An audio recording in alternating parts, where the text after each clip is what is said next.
brothers and sisters. Every day is a new opportunity to hear and learn from God. Listen, reflect, and be blessed. Let's take this moment to receive His word for today.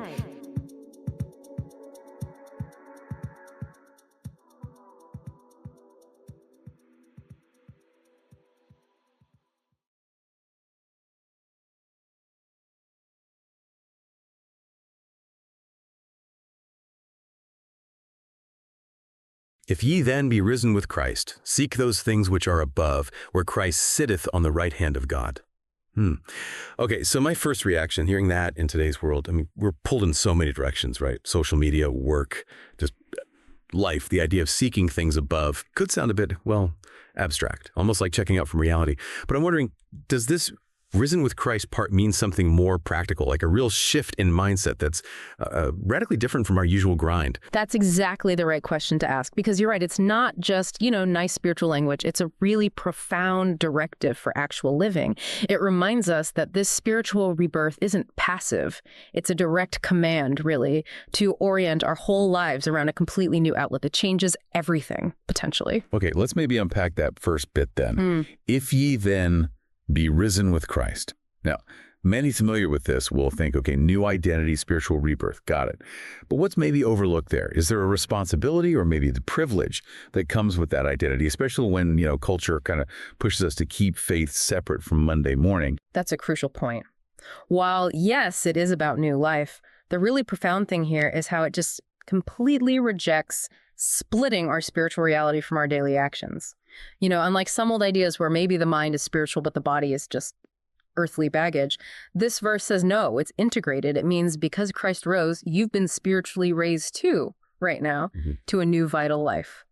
So the responsibility, as you put it, is to let that new reality soak into every part of who you are and what you do, which definitely challenges that modern habit of keeping faith neatly boxed up for Sunday. Right. That makes a lot of sense. It's not compartmentalized. Yeah. So, okay, if that's our new identity rooted in this reality, then it flows right into the action. Seek those things which are above.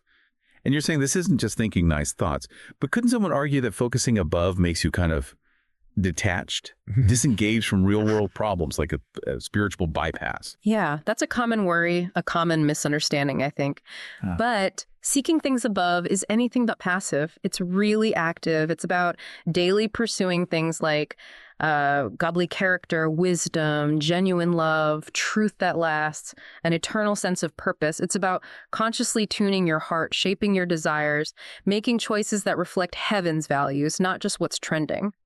So it's not ignoring earth, but doing earthly things differently. Exactly. It's about handling earthly tasks, relationships, finances, even your downtime, but with this higher eternal perspective. Yeah. You start asking, okay, how does this fit with the values of the one who resurrected me? So this act of redirection, it really pushes back against getting spiritually lazy or just going along with the cultural flow. Your standard shifts. Okay, and where does this seeking ultimately point us? The verse says, where Christ sitteth on the right hand of God.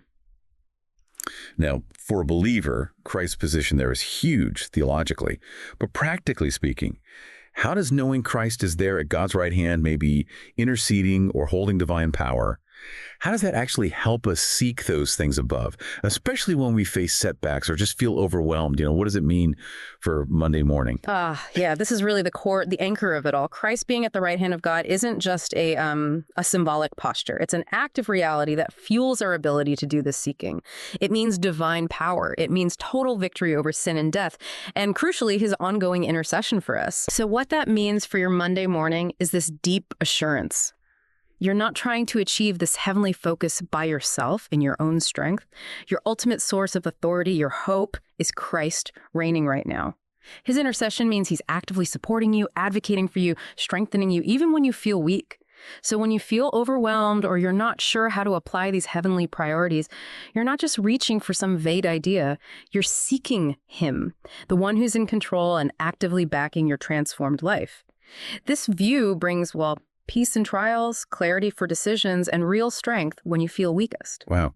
It's really about stepping into a new identity fully, not just thinking about it and then actively, deliberately pursuing a different kind of life, aligning our hearts with what lasts. Exactly. And knowing Christ is there exalted in power, actively interceding. It just reinforces that our ultimate authority and hope isn't down here, it's heavenly.